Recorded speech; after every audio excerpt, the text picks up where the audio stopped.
Purim Part II.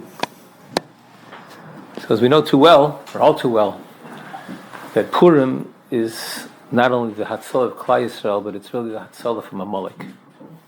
Haman was Amalek, and at that point in history, Pashtus is, we had a complete victory over Amalek. Sai begashmius, sai beruchnius. The gashmius is easy to understand. The ruchnius needs some beer, needs some explanation.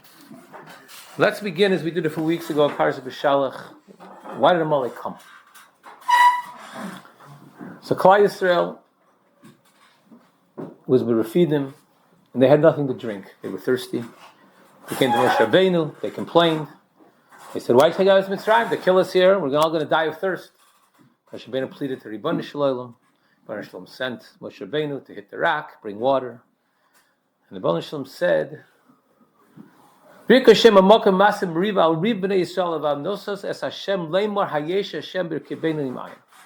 Yisrael said, is the Ribbon Shalom really amongst us? Is he really here? Is he really within us?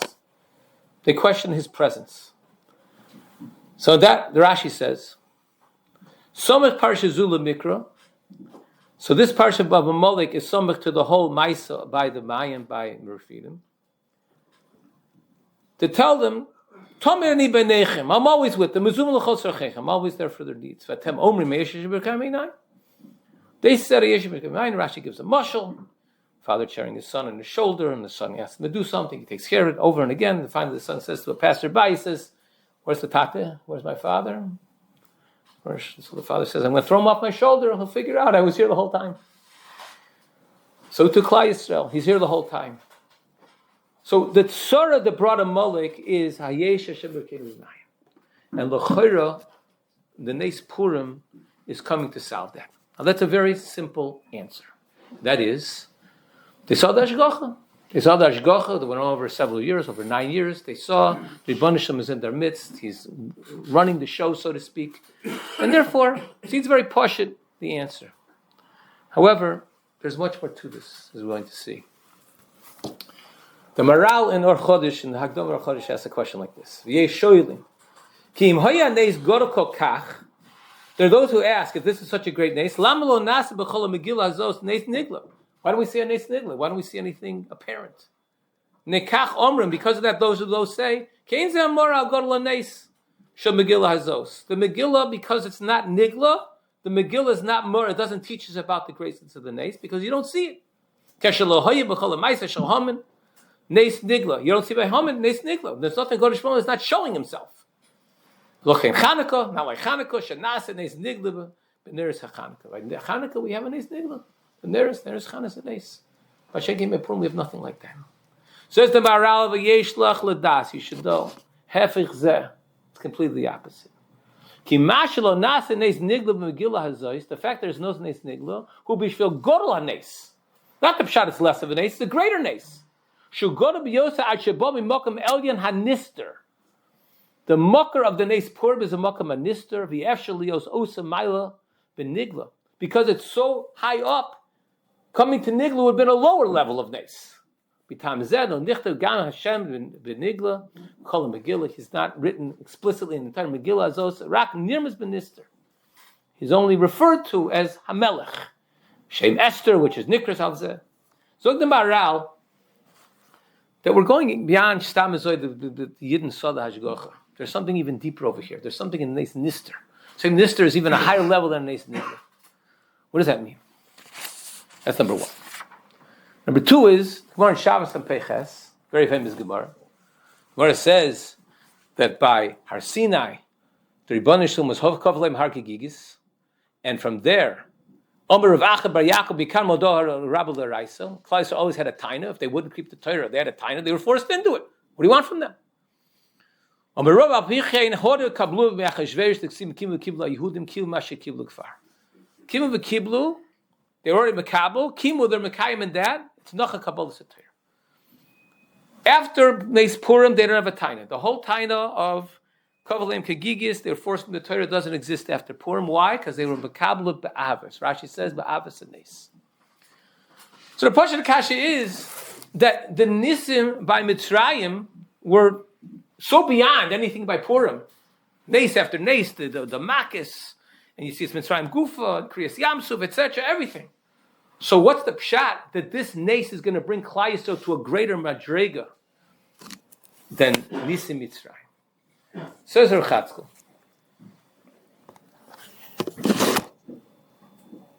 Bira Dover, Shebemaimer Harsine Ro, Rat Hanhagoso Hagluya. They only saw the explicit, they saw the open Hanhagav Hashem. Those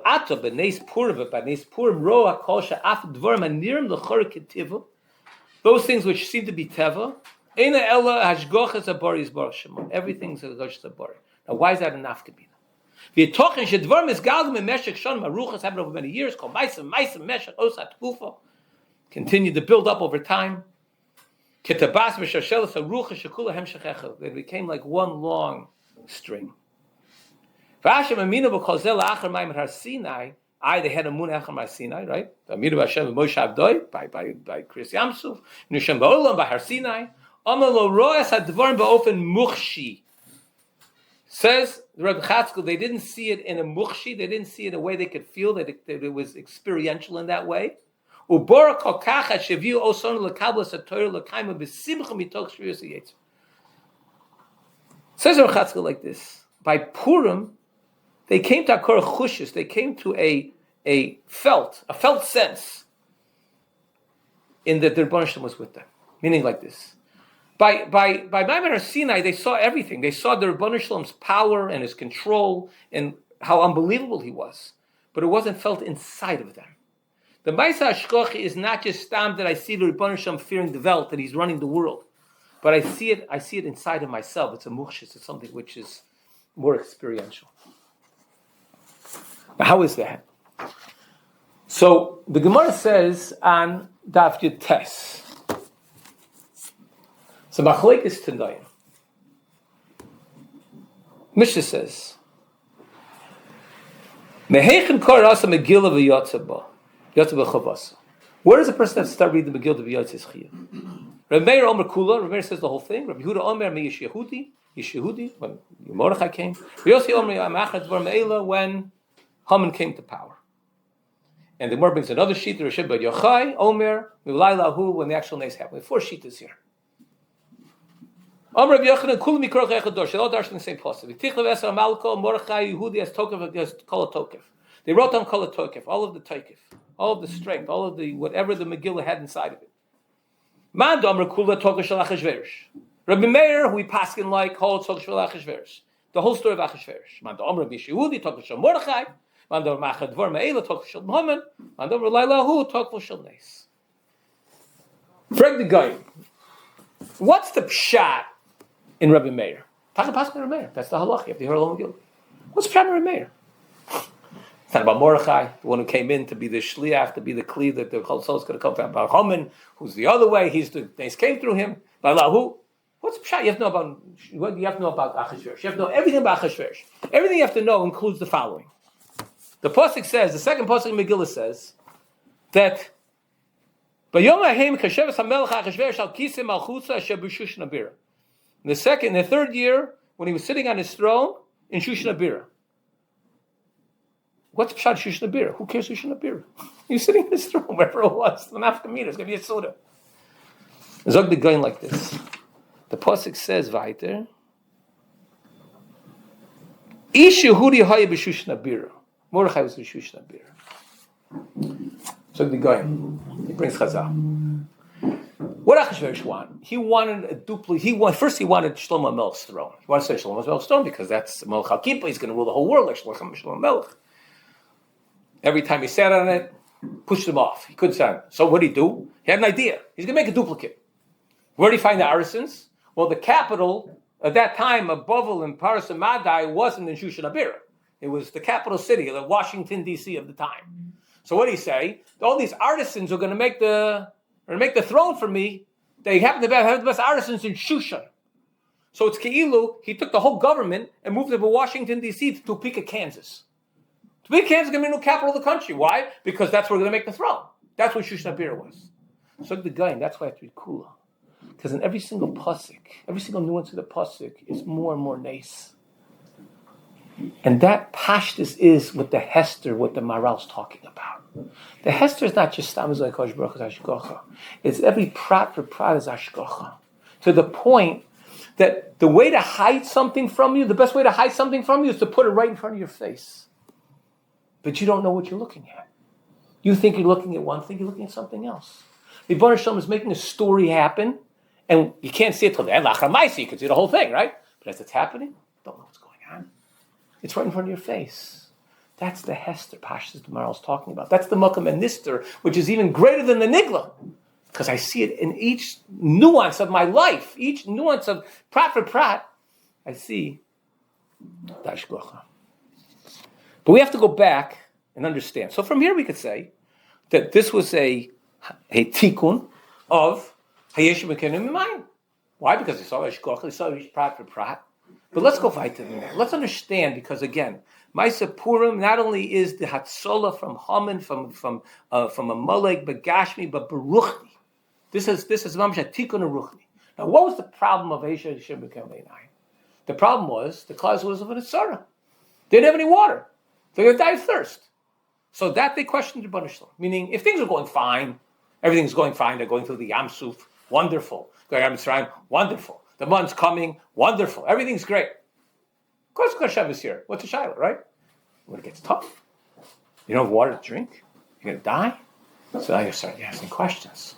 So the pashtus is that in order to have a tikkun of this Hayeshim Mekenim, it has to not only be that I see the Hashgacha, and not only see the Hashgacha called frat b'frat that I feel it, but it's even in, so to speak, the bad times. Even when things get bad, even there, where Klal Yisrael failed, and that's why Amalek came, that's where Klal Yisrael is going to have to be matzliach, and that prat, when things are bad. How do we see this? So there's two Gemaras at the end of Makis. The Gemara Makis says, the same Tanoim,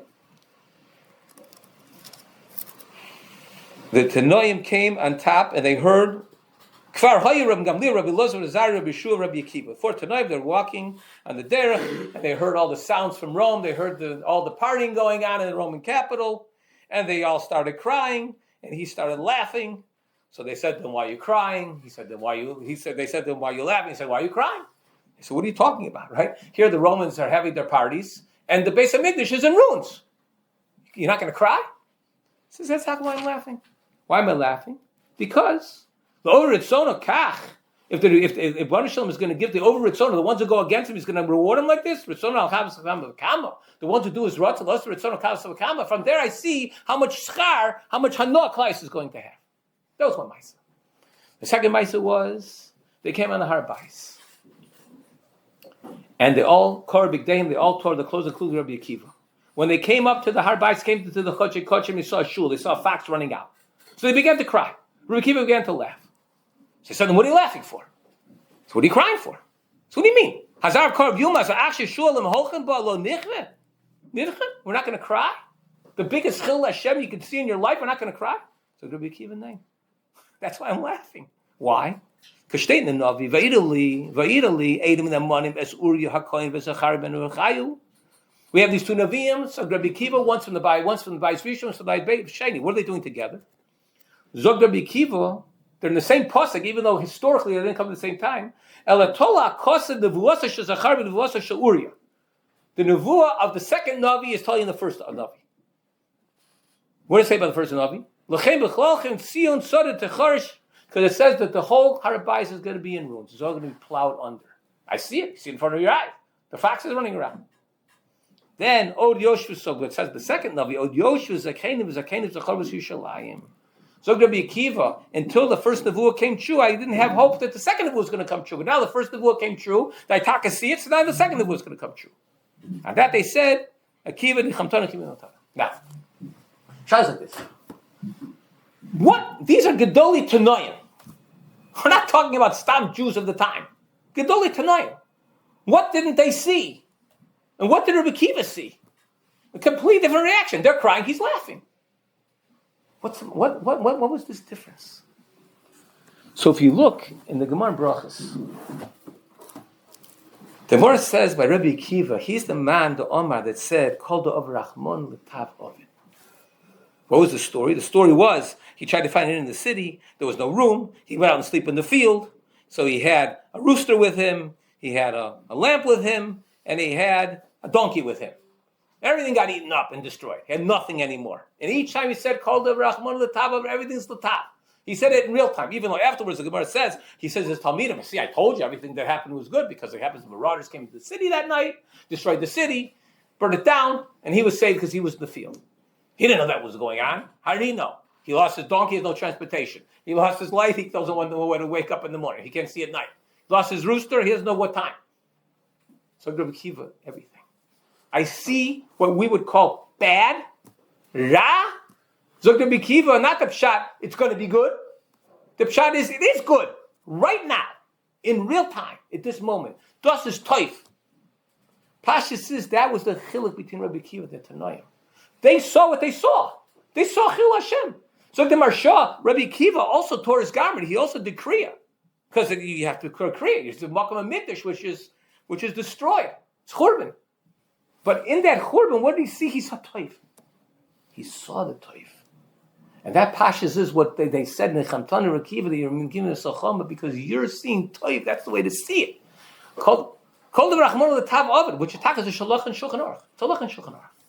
But what do you see? You see that it's a very shver halacha to keep. Gedolei Tanoim had trouble with it. For us, how's it shaykh? There it is. It is shaykh. You know what it's shaykh? Shaykh and Purim. What are we saying? You get to the point of shikr, get to the point where you don't know the difference between ra and toif. Das is Haman, das is spitz ra, that's the worst ra. Das is Mordechai, das is spitz toif, it's the best toif. You get to the point where you don't see the difference. It's all one. L'mad lo yoda. Klal Yisrael failed they failed by over here by Amalek because they didn't see the ashkocha to the point that even the ra was toif, even losing the water was toif. They didn't see it. So maybe they had a kasha. Water shalom here, and that comes Amalek. What's the tikkun? The tikkun is, and even in a matzav, even of a matzav where it's quote unquote ra, you see the ra. There's Haman. Even the ra, you're able to see the hashgachas abur. And that's the opportunity of the Purim Suda. That's the opportunity of this mitzvah, that you can get to the point where it's mamish, you see, called the Avad Rachmon l'tav Ovid. Everything. Not only in the Maisa Purim, but in your own life. Because Purim is a very important opportunity to look into your own life. Everybody's life is a Megillah. Everybody. And to look in your own life and see that this quote-unquote is Ra, and this is Toif. See, it's all Toif. Kol Rachman l'tav ovid zog Rabbi Akiva. That's a chiyuv on all of us. Here's an opportunity to do it. Here's an opportunity. And in doing it, in be mekayim this, to see Kol Rachman l'tav ovid, you get the azab point of Yad Lo Yoda, you're mamish sakin the whole problem of Amalek. Because then you're saying, Hayesh Hashem b'kirbayim. He's b'kirbeinu. He's mamish in our midst. He's here, bein l'tav, bein l'mutav, whatever it is. That Bez Hashem is the kiyum of Chiyas.